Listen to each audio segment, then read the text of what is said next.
Hello, welcome to my channel Art with Satija. Here we will discuss all about art.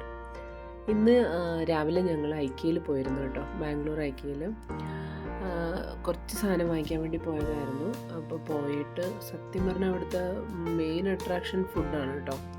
അത്യാവശ്യം purchase കഴിഞ്ഞ ശേഷം നേരെ ചെല്ലണം ഫുഡിലേക്കാണ്. ഐക്യയിലെ food ഒരു നല്ല അട്രാക്ഷനാണ് കേട്ടോ. നമുക്ക് അത്യാവശ്യം വലിയ സാധനങ്ങളൊക്കെ നല്ല ഭംഗിയായിട്ട് വീടൊക്കെ അറേഞ്ച് ചെയ്ത സാധനങ്ങളൊക്കെ അവിടെ ഒരുപാട് സാധനങ്ങളുണ്ട്. വാങ്ങിയ ശേഷം മിക്കവാറും ഞങ്ങൾ നേരെ ഫുഡ് അടിക്കാൻ വേണ്ടി അങ്ങോട്ട് പോകാറുണ്ട്. നല്ല ഭംഗിയായിട്ടാണ് അവരുടെ ഫുഡൊക്കെ അറേഞ്ച് ചെയ്ത് വെച്ചിരിക്കുന്നത്. അപ്പോൾ എപ്പോഴും ഞാനിങ്ങനെ വരയ്ക്കാൻ വേണ്ടി എവിടെന്നെങ്കിലും കാണുന്ന കുഞ്ഞു കുഞ്ഞു സാധനങ്ങൾ എടുത്താൽ സാധാരണ ഞാൻ വരയ്ക്കാറുണ്ട്.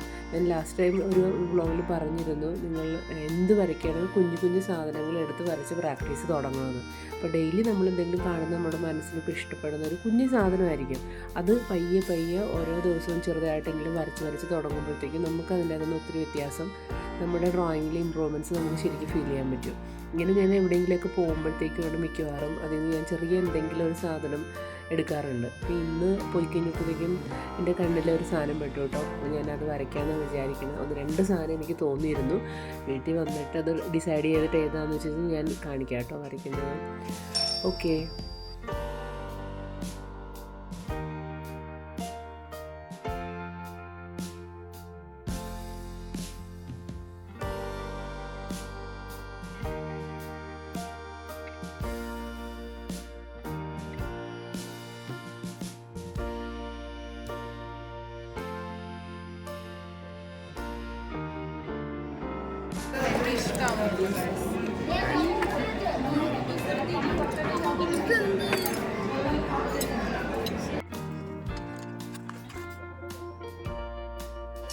ഞാനത് ഡിസൈഡ് ചെയ്തു കേട്ടോ, അത് വരയ്ക്കാമെന്നാണ് വിചാരിക്കണേ.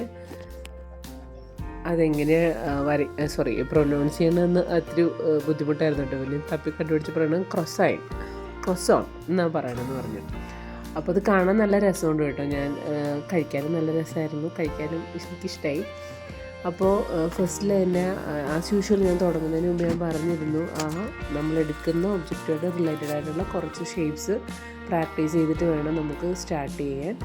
അപ്പോൾ ഞാനത് സ്റ്റാർട്ട് ചെയ്തു. ആദ്യം സ്കെച്ചിങ് ചെയ്തു, അത് കഴിഞ്ഞിട്ട് പയ്യെ കളറിങ്ങിലേക്ക് സ്റ്റാർട്ട് ചെയ്തു. പിന്നെ വാട്ടർ കളറിന് ഒരുവിധം കുറച്ചൊരു 150 എബോ 200 to GSM ആണ് ഞാൻ പ്രിഫർ ചെയ്യുന്നത്. അത്രയും പേപ്പറിൽ ചെയ്യുമ്പോഴത്തേക്കും നമുക്ക് അതിൻ്റെ ഒരു വ്യത്യാസവും ഒരു ക്വാളിറ്റിയൊക്കെ നല്ല ഡിഫറൻസ് ഫീൽ ചെയ്യാറുണ്ട്. അപ്പോൾ ഞാൻ ലാസ്റ്റ് വ്ളോഗിൽ ഞാൻ പറഞ്ഞിരുന്നു, നിങ്ങളുടേതായ ഒരു ചെറിയൊരു ബുക്ക്, കുറച്ച് ആർട്ട് മെറ്റീരിയൽസ് നിങ്ങൾക്ക് മാത്രമായിട്ട് നിങ്ങൾ എടുത്ത് വെച്ചിരിക്കണം. വാട്ടർ കളറാണെങ്കിൽ കളർ പെൻസിൽസ് ഉണ്ടാവും, ഒത്തിരി മീഡിയംസ് ഉണ്ട് നമുക്ക് അവൈലബിളായിട്ട്. അപ്പോൾ ഓരോരുത്തർക്കും അവർക്ക് ഇഷ്ടമുള്ള മീഡിയം എന്താണെന്ന് ചൂസ് ചെയ്തിട്ട് അതിൽ മാസ്റ്റർ ആവാൻ നോക്കുക. ഇപ്പോൾ എല്ലാം പഠിക്കുന്നതും മോശമെന്നല്ല കേട്ടോ, എല്ലാം പഠിക്കുന്നതും നല്ലതാണ്. അക്രിലിക്സ് എല്ലാത്തിനെ കുറിച്ചൊരു അവയർനെസ് ഉണ്ടാവണം നല്ലതാണ്. പക്ഷെ മെയിനായിട്ട് നമുക്ക് നമ്മളുടേതായ ഒരു എന്താ പറയുക, നമുക്ക് നമ്മുടേതായ ഒരു സ്റ്റൈല് ക്രിയേറ്റ് ചെയ്യാൻ വേണ്ടി എപ്പോഴും നല്ലതാണ്. ഇപ്പോൾ വാട്ടർ കളറിൽ തന്നെ ചില ആൾക്കാർ ചെയ്യും, വാട്ടർ കളർ പെൻസിൽ യൂസ് ചെയ്യുന്നവരുണ്ട്. വാട്ടർ കളർ യൂസ് ചെയ്ത് ലൈറ്റ് വാഷ് ചെയ്തിട്ട് ബ്ലാക്ക് പെന്ന് ഫൈൻ ഔട്ട്ലൈനർ കൊണ്ട് അങ്ങനെ ചെയ്യുന്നത്, പെന്നും വാഷും ചെയ്ത് അങ്ങനെയൊക്കെ ചെയ്യുന്ന ആൾക്കാരുണ്ട്. നല്ല നല്ല പടങ്ങൾ.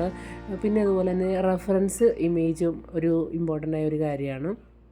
റെഫറൻസ് ഇമേജ് മോസ്റ്റ്ലി ഞാൻ ഇതുപോലെ എവിടെയെങ്കിലുമൊക്കെ പോകുമ്പോൾ കുഞ്ഞു കുഞ്ഞു സാധനങ്ങൾ നമുക്ക് ഒരു ഐ ക്യാച്ചിങ് ആയിട്ട് തോന്നുന്ന ചില ഒബ്ജക്റ്റുകൾ ഞാൻ ചൂസ് ചെയ്തിട്ട് അത് ഞാൻ ചെയ്യാറുണ്ട്. അതേപോലെ പിൻട്രസ്റ്റ് ഞാൻ സജസ്റ്റ് ചെയ്യുന്ന ഒരെണ്ണമാണ്. പിൻട്രസ്റ്റിനകത്ത് ഒത്തിരി ഇമേജസ് ഉണ്ടാവും. നിങ്ങൾക്ക് ഇഷ്ടമുള്ളതൊക്കെ അതിൽ നോക്കി വരയ്ക്കാൻ നിങ്ങൾക്ക് ഒത്തിരി നല്ല റെഫറൻസ് കിട്ടുന്നൊരു സൈറ്റാണ് കേട്ടോ. അപ്പോൾ അതിൽ നിന്ന് നിങ്ങൾക്ക് നല്ല ചൂസ് ചെയ്യാം. എന്ന് വെച്ചാൽ എനിക്ക് തോന്നുന്നു പിൻട്രസ്റ്റിൽ ഏറ്റവും എന്ന് വെച്ചാൽ ബിഗിനേഴ്സ് തൊട്ട് ഇൻ്റർമീഡിയറ്റ് അങ്ങനെ എല്ലാവർക്കും പറ്റുന്ന ടൈപ്പ് ഓഫുള്ള റെഫറൻസ് ഇമേജ് പിൻട്രസ്റ്റിൽ നിന്ന് കിട്ടാറുണ്ട്. ഞാൻ ഒത്തിരി അതിൽ നിന്ന് ഞാൻ എടുക്കാറുണ്ട് കേട്ടോ. അപ്പോൾ ഓരോ തവണയും നമ്മളിങ്ങനെ വരയ്ക്കുമ്പോൾ ആദ്യം ഏറ്റവും ഈസി ആയിട്ടുള്ളത്, പിന്നെ കുറച്ചുകൂടെ അങ്ങനെ നമ്മുടെ ഇത് ഇമ്പ്രൂവ് ചെയ്യുക. അതോടൊപ്പം തന്നെ നമ്മൾ പ്രാക്ടീസ് ചെയ്യുന്നൊരു കാര്യം, ഡെയിലി ഒരു 20 മിനിറ്റ്സ് എല്ലാ ദിവസവും അതിന് വേണ്ടിയിട്ട് മാറ്റി വെക്കുന്നത് എപ്പോഴും നല്ലൊരു ഹാബിറ്റാണ്. അതേപോലെ ബേസിക് ആയിട്ടുള്ള ഷേപ്സും ലൈൻസും എപ്പോഴും പ്രാക്ടീസ് ചെയ്യണം. അത് കൈയുടെ മൂവ്മെൻറ്റ്സ് ഞാൻ ലാസ്റ്റ് ഒരു വ്ളോഗിൽ പറഞ്ഞിരുന്നു. നമ്പർ 8 പ്രാക്ടീസ് ചെയ്യണം നല്ലതാണെന്ന്. കൈയുടെ മൂവ്മെൻറ്റ് നല്ല ഭംഗി ഏത് സ്ഥലത്തേക്ക് വാങ്ങാൻ വേണ്ടി അത് ഒത്തിരി നമ്മളെ ഹെൽപ്പ് ചെയ്യും. അപ്പോൾ ഒന്ന് പ്രാക്ടീസ് ചെയ്ത ശേഷം നിങ്ങളത് വരച്ച് തുടങ്ങുക. ഇഷ്ടമുള്ളവർക്കൊക്കെ ചെയ്യുക കേട്ടോ. വരയ്ക്കാൻ ഇഷ്ടമുള്ള ആൾക്കാർക്കും കുറച്ചൊക്കെ വരയ്ക്കാൻ പറ്റുമെന്നുള്ള ആൾക്കാരും ഒക്കെ വരയ്ക്കാം. ഒരു ഇൻഹിബിഷനും ഒരാവശ്യമില്ല, അയ്യോ ഇതിങ്ങനെ ആയിപ്പോവും അങ്ങനെയൊന്നും ആവശ്യമില്ല. അവരോടൊക്കെ സത്യം പറഞ്ഞാൽ ആർട്ട് എന്ന് പറഞ്ഞ ഒരു സെൽഫ് എക്സ്പ്രഷനാണ്. അപ്പം നമ്മളുടെ മനസ്സിലുള്ളത് എന്താണോ അത് നമുക്ക് വരയ്ക്കാം. അത് നമ്മളുടെ സ്വന്തം നിങ്ങൾ സത്യം പറഞ്ഞപ്പോൾ ചോദിക്കും ഇങ്ങനെ വെറുതെ ടൈം അല്ല. നിങ്ങൾക്ക് കിട്ടുന്ന ഒരു 20 മിനിറ്റ്സ് അല്ലെങ്കിൽ 1 അവർ നിങ്ങൾക്ക് ചെയ്യണമെങ്കിൽ സത്യം പറഞ്ഞാൽ നിങ്ങൾക്കത് ഏറ്റവും നല്ലൊരു മെഡിറ്റേഷൻ പോലെയാണ്. നിങ്ങളത് വേറെ ഒന്നിനെക്കുറിച്ച് നിങ്ങൾ ചിന്തിക്കുന്നില്ല. നിങ്ങളും നിങ്ങളുടെ ആർട്ട് വർക്കുമായിട്ടുള്ള ഒരു ഡിവൈൻ റിലേഷൻഷിപ്പ് മാത്രമാണ് അവിടെ ഉണ്ടാകുന്നത്. അത് നിങ്ങൾക്കും ഒത്തിരി നല്ല മെൻ്റൽ ഹെൽത്തിനും നല്ലതാണ്. പിന്നെ ഇനി ഞാനൊരു ആർട്ട് ജേണൽ എങ്ങനെ ചെയ്യാം എന്ന് ഞാനൊരു വ്ലോഗ് ചെയ്യുന്നുണ്ട്. താല്പര്യമുള്ള ആൾക്കാരെങ്കിലും ഉണ്ടെങ്കിൽ ഒന്ന് കമൻറ്റ് ചെയ്യുക. അങ്ങനെയാണെങ്കിൽ എങ്ങനെയാണ് ഒരു ആർട്ട് ജേണൽ ചെയ്യണമെന്ന് ഞാൻ ചെയ്യാം. പിന്നെ അതോടൊപ്പം വരയ്ക്കാൻ ഇഷ്ടമുള്ളവർ ആരായാലും ഇനി ഇഷ്ടമെന്ന് ഞാൻ പറഞ്ഞത് എങ്ങനെയാണ് തുടങ്ങണമെന്ന് ഒരു ചെറിയ ബുക്ക് എടുക്കുക.